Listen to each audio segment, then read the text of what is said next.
Thank you very much, Mr. Chairman. I want to read a few quotes from each of you, or each of our three witnesses, and from your companies, and then I may ask for a response.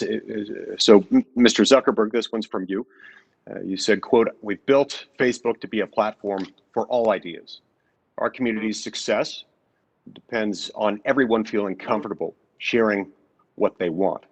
It doesn't make sense for our mission or for our business to suppress political content or prevent anyone from seeing what matters most to them." You said that, I believe, on May 18th, 2016. Mr. Dorsey, on September 5th, 2018, you said, "Let me be clear about one important and foundational fact. Twitter does not use political ideology to make any decisions." Mr. Pakai, on October 28th, 2020, you said, "Let me be clear. We approach our work without political bias, full stop." Now, these quotes make me think that there is a good case to be made that you're engaging in unfair or deceptive trade practices in violation of federal law.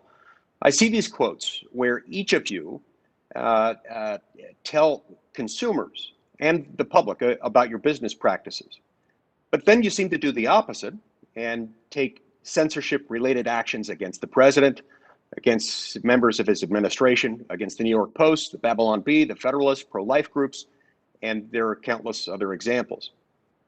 In fact, I think the trend is clear that you almost always censor, meaning, and when I use the word censor here, I mean block content, fact check, or label content, or demonetize websites of conservative, Republican, or pro-life individuals or groups or companies contradicting your commercial promises. But I don't see this suppression of high-profile liberal commentators. So, for example, have you ever censored a Democratic senator? How about President Obama? How about a Democratic presidential candidate? How about Planned Parenthood, or NARAL, or Emily's List? So, Mr. Zuckerberg, Mr. Dorsey, and Mr. Pakai, can any of you, and let's go in that order, Zuckerberg, Dorsey, and then Pakai, can you name for me one high-profile person or entity from a liberal ideology who you have censored, and what particular action you took? Senator, I can get you a list of some more of this, but there are certainly many examples that your Democratic colleagues object to when a fact checker might label something as false that they disagree with, or they're not able to. I get that. I get that. I just want to be clear. I'm just asking you if you can name for me one high-profile liberal person or company who you've censored. I understand that you're saying that there are complaints on both sides, but I just want one name of one person or one entity. Senator, I need to think about it and get you more of a list, but there are certainly many issues on both sides of the aisle where people think we are making content moderation decisions that they disagree with. I got that, and I think everybody on this call could agree that they could identify at least 5, maybe 10, maybe more high-profile conservative examples. What about you, Mr. Dorsey? Well, we can give a more exhaustive list, but again, we don't have an understanding of political ideology of our accounts. But I'm not asking for an exhaustive list. I'm asking for a single example. Just one individual, one entity, anyone. We've taken action on tweets from members of the House for election misinfo. Can you identify any example? Yes, with two Democratic Congress people on election misinfo. I'll get those names to you. Great. Mr. Pakai, how about you? Senator, I'll give specific examples, but let me step back. We don't censor. We have moderation policies which we apply equally.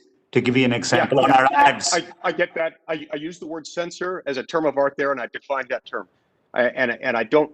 Again, I'm not asking for a comprehensive list. I want a name. Any name. We have turned down ads from Priorities USA, from Vice President Biden's campaign, We have had compliance issues with World Socialist Review, which is a left-leaning publication. We can give you several examples, but for example, when we have a graphic content policy, we don't allow for ads which show graphic violent content in those ads. And we have taken down ads on both sides of the campaign, and I gave you a couple of examples. Okay. At least with respect to Mr. Zuckerberg and Mr. Dorsey, and I would point out that with respect to Mr. Pakai, those are not nearly as high profile. I don't know if I can identify anyone picked at random from the public, even picked at random from the public as far as members of the political active community in either political party who could identify those right off the top of the bat. Look, there is a disparity between the censorship, and again, I'm using that as a term of art as I've defined it a moment ago, between the censorship of conservative and liberal points of view. And it's an enormous disparity. Now, you have the right, I want to be very clear about this, you have every single right to set your own terms of service and to interpret them and to make decisions about violations. But given the disparate impact of who gets censored on your platforms, it seems that you're either one, not enforcing your terms of service equally, or alternatively, two, that you're writing your standards to target conservative viewpoints. You certainly have the right to operate your own platform, but you also have to be transparent about your actions, at least in the sense that you can't promise certain corporate behavior and then deceive customers through contradictory actions that just blatantly contradict what you've stated as your corporate business model or as your policy. So Mr. Zuckerberg and Mr. Dorsey, if Facebook is still a platform for all ideas, and if Twitter, quote, does not use political ideology to make decisions, then do you state before this committee that, for the record, that you always apply your terms of service equally to all of your users?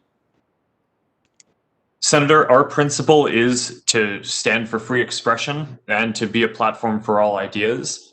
I certainly don't think we have any intentional examples where we're trying to enforce our policies in a way that is anything other than fair and consistent. But it's also a big company, so I get that there are probably mistakes that are made from time to time. But our North Star and what we intend to do is to be a platform for all ideas and to give everyone a voice. Okay, I appreciate that. I understand what you're saying there about intentional examples in a big company, but again, there is a disparate impact. There is a disparate impact that's unmistakable, as evidenced by the fact that neither you nor Jack could identify a single example. Mr. Dorsey, how do you answer that question? A brief answer, please, Mr. Dorsey. Yes, we operate our enforcement and our policy without an understanding of political ideology. We don't. Anytime we find or examples of bias in how people operate our systems or our algorithms, we remove it. And as Mark mentioned, there are checkpoints in these companies, in these frameworks, and we do need more transparency around them and how they work. And we do need a much more straightforward and quick and efficient appeals process to give us a further checkpoint from the public. Thank you, Senator Lee.